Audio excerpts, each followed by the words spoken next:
Assalamualaikum warahmatullahi wabarakatuh. Bismillah, alhamdulillah, wassalatu wassalamu ala rasulillah. Allahumma salli ala Muhammad wa ala ali Muhammad, amma ba'du. Teman-teman sekalian yang berbahagia, alhamdulillah kita bisa bertemu lagi. Kali ini kita akan mencoba membahas terkait dengan iman, ya, yang mana iman ini sangat erat sekali kaitannya dengan pembahasan kita sebelumnya, yang mana sebelumnya kita membahas terkait dengan perkara akal. Saya menyampaikan kemarin, akal sehat itu adalah syarat utama di dalam kita menjalankan agama Islam.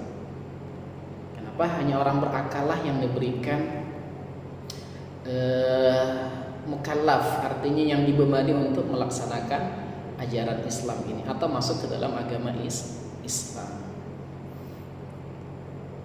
Ya, dan Islam itu dimulai dengan ikrar atau syahadah, asyhadu an la ilaha illallah wa asyhadu anna muhammadan rasulullah. Itu adalah ikrar, janji, pernyataan ketika seseorang itu telah siap untuk melaksanakan mukallaf, ya. Artinya diberi beban untuk melaksanakan ajaran-ajaran Islam atau syariat Islam itu sendiri. Nah, lalu apa itu iman? Iman itu adalah salah satu bentuk yakin, ya. Yakin itu hasil dari proses kepahaman seseorang terkait dengan apa yang diyakini. Dan keimanan atau keyakinan itu didapati dari proses yang sangat panjang melalui belajar. Jadi yakin itu tidak hanya sekedar percaya, iman itu tidak hanya sekedar percaya, ya. Saya beriman, misalnya, saya beriman meyakini bahwa Monas itu ada di Jakarta, ya, percaya. Tapi untuk menuju itu baru percaya, ya. Apakah iman percaya? Tidak. Iman itu tidak hanya sekedar percaya, tetapi betul-betul tahu dan ada proses pemahaman yang masuk ke dalam dirinya bahwa itu adalah betul, ya. Monas misalnya tadi di Jakarta, kan itu adalah hakul, ya, yakin. Itu adalah proses bagaimana kita untuk beriman tadi. Jadi kalau sekadar ucapan saya beriman itu masih namanya taklid, ya, mengikuti kata orang tua, kata guru tanpa mau mengcek kebenaran. Pokoknya kata guru itu betul, ya ikuti, kata orang tua betul, ya ikuti. Itu adalah namanya manut, taklid, ya, bukan iman. Jadi proses beriman itu adalah proses kefahaman seseorang untuk meyakinkan dirinya akan yang dipahaminya dengan menggunakan akal sehat atau logika rasionalitas tadi. Itu adalah bentuk daripada proses kita beriman tadi, di mana Allah Subhanahu wa ta'ala berfirman di dalam surah Al-Isra ayat 36, la taqfu ma laisa laka bihi ilm inna sam'a wal basara wal fuada kullun ulaika kana anhu mas'ula. Dan janganlah kamu mengikuti apa yang kamu tidak mempunyai pengetahuan tentangnya. Sesungguhnya pendengaran, penglihatan, dan hati semua itu akan diminta pertanggungjawabannya. Jadi beragama itu kita tidak boleh ikut-ikutan, bukan hanya sekedar percaya, tetapi ada proses pendalaman kepahaman terkait dengan Islam itu sendiri melalui proses belajar. Nah, jadi di situ karena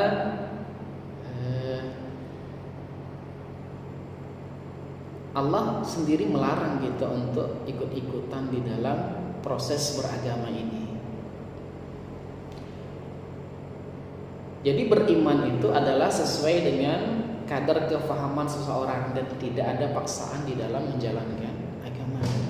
Jadi keimanan seseorang di dalam beragama itu masing-masing setiap muslim itu berbeda-beda terkait dengan keimanannya.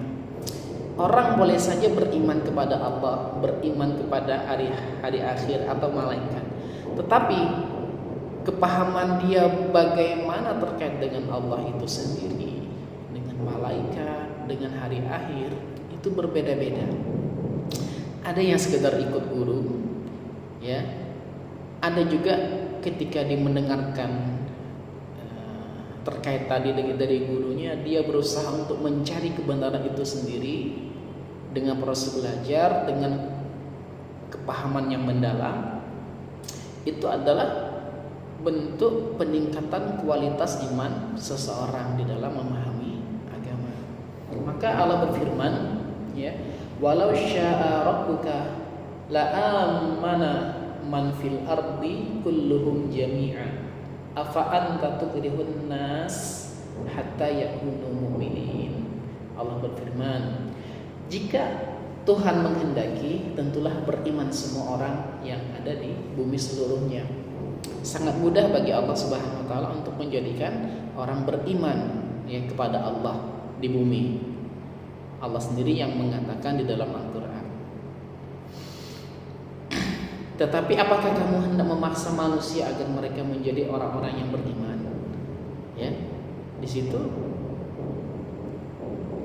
ketika kita manusia diberikan Allah Subhanahu wa taala kecerdasan akal di dalam memahami realita kehidupan ini, maka alat utama kita dalam memahami agama itu adalah akal sehat. Diberikannya pendengaran, penglihatan dan hati tadi, maka setiap kita akan mempertanggungjawabkan setiap apa yang kita yakini, setiap apa yang kita dengar dan setiap apa yang kita pahami, dan itu diformulasi menjadi sebuah keyakinan atau keimanan di dalam diri kita, dan masing-masing kita akan mempertanggungjawabkan itu di hadapan Allah Subhanahu wa taala.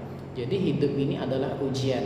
Allah memberikan alat bernama akal, hati, pikiran dengan petunjuk namanya Al-Qur'an dan alam semesta. Al-Qur'an itu bisa katakan dengan ayat kauliyah, dan alam semesta yang terbentang luas di hadapan kita ini kita sebut dengan ayat-ayat kauniyah, yaitu manifestasi dari Al-Qur'an itu sendiri. Al-Qur'an teksnya, kehidupan kita hakikatnya adalah Al-Qur'an itu sendiri, disebut dengan ayat-ayat kauniyah. Jadi sahabat-sahabat sekalian, ya, selanjutnya juga Allah berfirman, wa ma kana li nafsin an tu'mina illa biiznillah wa ja'ala rijsa 'alal ladzina la yaqilun, kata Allah, dan tidaklah seorang pun akan beriman kecuali dengan izin Allah Subhanahu wa taala. Jadi beriman dan tidaknya seseorang itu dengan izin Allah. Artinya di sini kita tidak boleh memaksa seseorang untuk menjalankan syariat ini. Tetapi jika Allah menghendaki dia atau Allah memberikan kepahaman kepada seorang hamba, dengan hamba tadi melalui proses yang belajar, ya, gigih, maka akan mendapatkan namanya biiznillah, izin Allah untuk mendapatkan hidayah. Dan ayat selanjutnya mengatakan wa yaj'alur rijsa 'alal ladzina la yaqilun. Ya, artinya di situ Allah menimpakan azab kepada orang-orang yang tidak menggunakan akal sehatnya. Artinya Allah marah ketika manusia diberikan akal tapi dia tidak menggunakan akalnya untuk memahami ayat-ayat Allah Subhanahu wa taala. baik ayat kauliyah maupun ayat kauniyah yang terbentang di hadapan kita. Jadi beriman itu erat terkait dengan hubungannya dengan akal sehat, tidak bisa tidak, ya. Jadi syahadah tadi bersyahadah ikrar, sedangkan beriman adalah proses memahami Islam sampai paham, sampai puncaknya yakin seyakinnya bahwa Allah itu benar adanya, ya. Dan itu tidak bisa tidak melalui proses dengan akal. Maka tadi iman tadi adalah proses kepahamannya dalam orang menjalankan agama. Di dalam Al-Quran juga Allah berfirman, di sini dikatakan qaulatil a'rabi amanna. Jadi orang-orang Arab Badui berkata kepada Nabi Muhammad SAW, kami telah beriman. Jadi orang Arab berkata kepada Nabi, kami telah beriman ya Rasulullah. Lalu apa kata Nabi? Qul, katakanlah olehmu ya Muhammad, lan tu'minu, kamu belum beriman, walakin qulu aslamna, tapi katakanlah kami telah tunduk, kami telah berikrar, kami telah bersyahadat, atau kami telah beragama Islam. Jadi walamma yadkhulul imana fi qulubikum, tetapi iman itu belum masuk ke dalam hatimu. Wa in tuti'ullah war rasul la yalidkum min a'malikum syai'a. Dia tidak akan mengurangi sedikit pahala amalanmu, sesungguhnya Allah Maha Pengampun lagi Maha Penyayang. Jadi gitu. Jadi proses beriman ini adalah sebuah proses pendalaman terkait dengan ajaran Islam itu sendiri. Ketika orang berikrar, bersyahadat, itu baru namanya berislam, ya. Nah, di dalam seorang Muslim tadi menjalankan syarat Islam dengan proses belajar, itu adalah menambah keimanan mereka kepada ajarannya. Jadi ada proses belajar, yang mana proses belajar tadi mereka memperdalam terkait dengan Allah, malaikat, terkait hal-hal dan termasuk juga hari akhir. Itu adalah tidak bisa tidak harus melalui proses pemahaman yang mendalam, sehingga akan menjadikan seorang Muslim tadi memperkuat keimanannya kepada agama Islam atau kepada Allah Subhanahu wa ta'ala.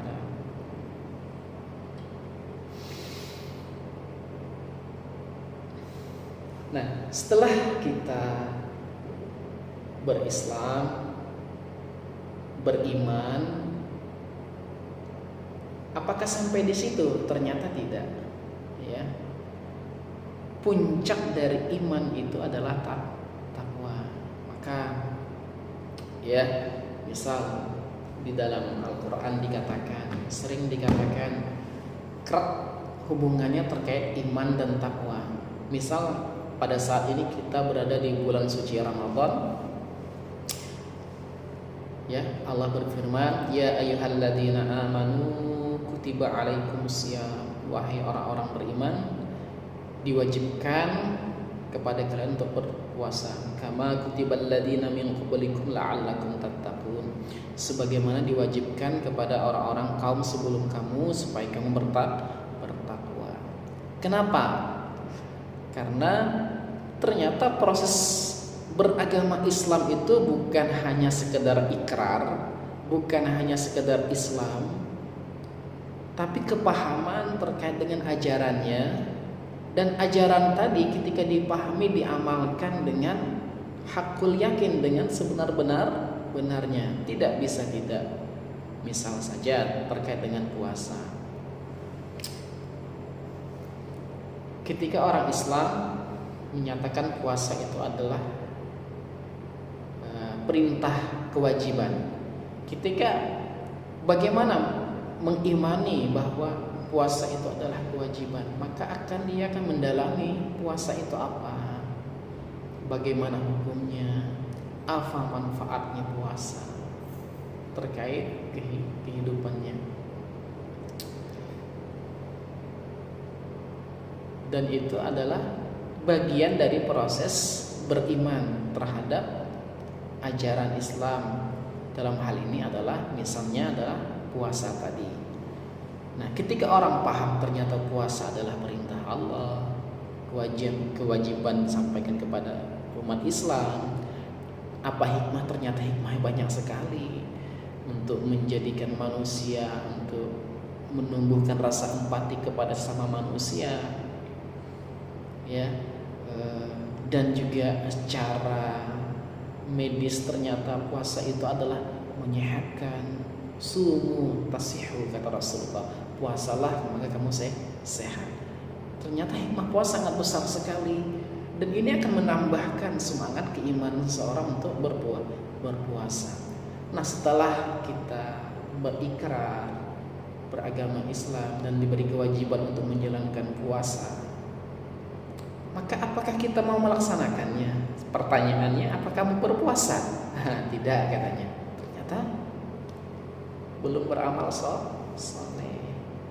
Takwa tadi adalah Islam, iman, takwa. Takwa ini adalah perbuatannya, real perbuatan yang dilakukan seorang hamba kepada Allah Subhanahu wa taala dengan proses keimanan saja. Ketika orang hanya ikut-ikutan di dalam menjalankan puasa, maka tidak akan mendapat makna apa-apapun. Tidak mendapat hikmah puasa sekedar untuk menahan diri dari lapar dan haus saja. Berbeda ketika orang yang beriman menjalankan puasa, dia paham puasa itu menunjukkan rasa empati kepada orang, dan puasa itu sehat, dan puasa itu adalah bentuk ketaatan kepada Allah Subhanahu wa taala. Ketika dia menjalankan puasa, maka terbentuklah akhirnya la'allakum tattaqun.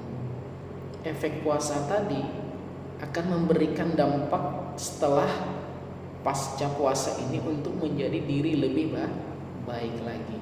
Nah, itu adalah proses bagaimana iman itu dan takwa. Karena banyak sekali di dalam Al-Quran yang menyandingkan iman itu dan takwa. Ya ayyuhalladzina amanu, ya, misal terkait dengan salat atau terkait dengan zakat, terkait dengan puasa, pada akhirnya adalah la'allakum tattaqun, perintah untuk bertakwa kepada Allah Subhanahu wa taala. Nah, siapa sih orang beriman itu? Kata Allah sendiri dalam Quran, ya, menyatakan di dalam surah Al-Mu'minun, qad aflahal mu'minun, sungguh beruntung orang-orang yang beriman, alladzina hum fi salatihim khashi'un, yaitu orang yang khusyuk dalam salatnya. Jadi beruntung orang beriman siapa? Khusyuk di dalam salat. Bagaimana bisa mencapai khusyuk di dalam salat? Ketika salat itu mereka pahami dengan sebaik-baiknya apa sih salat, ya, untuk apa kita salat, dan merasapi segala interaksi bacaan ritual salat itu, maka akan mendapati kedalaman makna di dalam salat itu sendiri. Takbiratul ihram, Allahu akbar, ya, ketika orang sudah kenal dengan dirinya, ketika Allahu akbar, maka akan seorang hamba itu, kalau dalam istilah tasawuf, fana, ya, hanya merasakan kebesaran Allah Subhanahu wa taala, banyak zikir di dalamnya. Nah, ketika seorang hamba paham terkait dengan perintah salat, hakikat salat, hakikat diri itu, maka salatnya akan menjadi bermakna, bukan hanya cuma berdiri tegak sujud, berdiri tegak sujud, hanya ritual-ritualnya tidak ada makna. Itu dilakukan hanya orang-orang yang tadi, orang-orang yang berusaha beragama hanya ikut-ikutan, beriman ikut-ikutan. Cukup ikrar saja, tapi dia tidak berproses menjalankan agama tadi dengan cara belajar yang dipahami dan diamalkan sehingga menuju proses takwa. Tidak seperti itu kalau orang yang ikut-ikutan. Berbeda dengan orang yang beriman, berproses untuk mencari keimanannya, memperdalam keimanannya kepada Allah Ta'ala, maka ketika dia beramal saleh, amalnya menjadikan ya dirinya semakin dekat kepada Allah, menjadi seorang yang muslim. Jadi di Al-Quran dikatakan ya, wala tamutunna wa illa wa antum muslimun, janganlah kamu mati kecuali karena wala tamutunna illa wa antum muslimun, kecuali kamu dalam keadaan beriman. Jadi ayat selanjutnya, walladzina hum 'anil lagwi mu'ridun, dan orang-orang yang menjauhkan diri dari perkataan yang tidak berguna. Maka orang yang beriman ya, ketika dia khusyuk salatnya, maka salat tadi juga innas salata tanha 'anil fahsya'i wal munkar.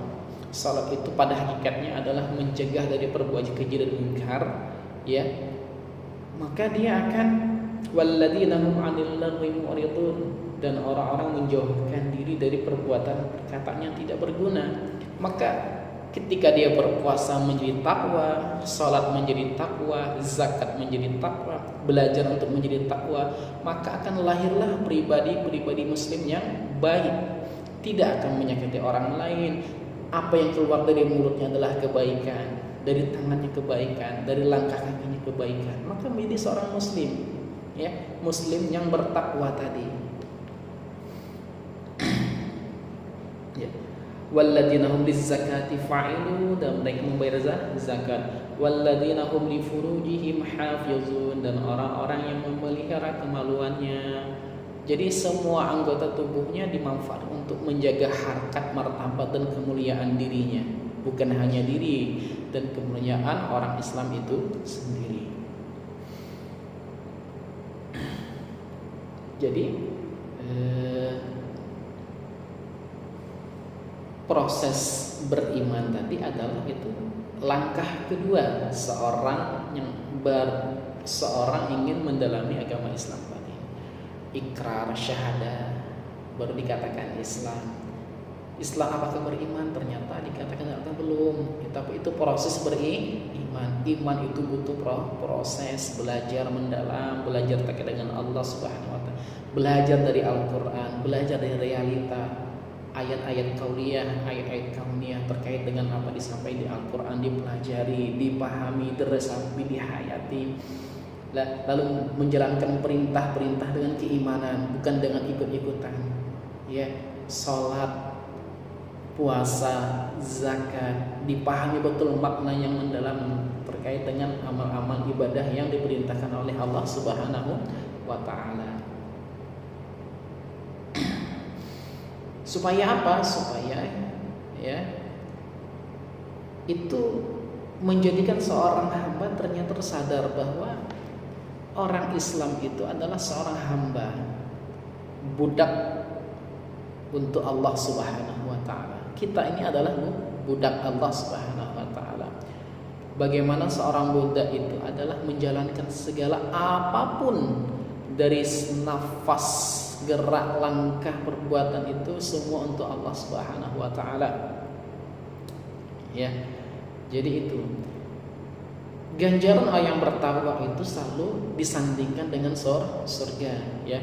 Wasari'u ila maghfiratin min rabbikum wa jannatin arduhas samawati wal ardh u'iddat lil muttaqin, dan bersegeralah kamu kepada ampunan dari Tuhanmu dan kepada surga yang luasnya seluas langit dan bumi, yang disediakan untuk orang-orang yang bertakwa.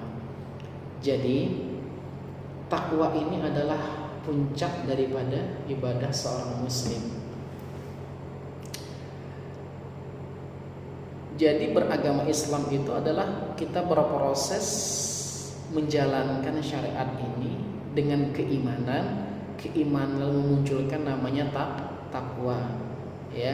Beriman, dengan iman tadi kita mengerjakan segala perintah Allah Subhanahu wa Ta'ala itu dengan menyerahkan diri kita kepada Allah Subhanahu wa Ta'ala, dan puncaknya adalah takwa. Jadi takwa itu sebutan orang-orang yang telah Islam, yang telah beriman yang telah beramal soleh, mengerjakan segala kebaikan dan disebut dengan takwa, maka Allah menjanjikan kepada orang-orang yang bertakwa adalah surga.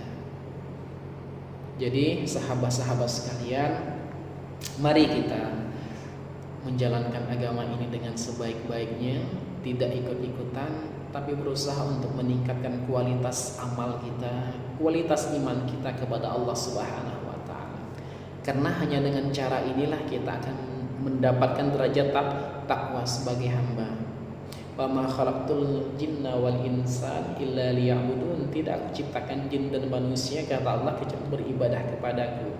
Ibadah dalam arti bukan hanya ibadah ritual. Ritual itu adalah rangkaian dari kita menjadi pribadi bertakwa. Salat diancam juga masuk neraka. Orang puasa, orang zakat, semuanya diancam masih masuk neraka, kecuali apabila salatnya karena Allah, zakatnya karena Allah, puasanya karena Allah Subhanahu wa taala. Fawailul lil musallin, celakalah orang-orang yang salat, alladzina hum fi salatihim, ya, yang mana fawailul lil musallin alladzina hum fi salatihim sahun, ya, salatnya lalai. Jadi celaka orang salat siapa yang lalai, tidak peduli dengan orang lain, tidak peduli dengan orang miskin, hanya mementingkan diri sendiri, diancam oleh Allah Subhanahu wa taala akan neraka. Jadi proses kita adalah ikrar syahadah, Islam, beriman, beramal, takwa, dan semua dibingkai dengan ilmu. Maka derajat ilmu sangat tinggi, dan semua adalah sebagai penghambaan totalitas kita kepada Allah Subhanahu wa taala. Semoga ini bermanfaat, dan semoga di Ramadan ini kita mendapatkan hikmah yang banyak, pelajaran yang banyak. Tentunya perintah di dalam agama kita, gunakanlah potensi akal dengan sebaik-baiknya sehingga kita beriman kepada Allah, beramal saleh, dan menjadi pribadi yang taat dan bermanfaat untuk orang lain. Khairun nas anfa'uhum linnas. Demikian, maaf, terima kasih. Assalamualaikum warahmatullahi wabarakatuh.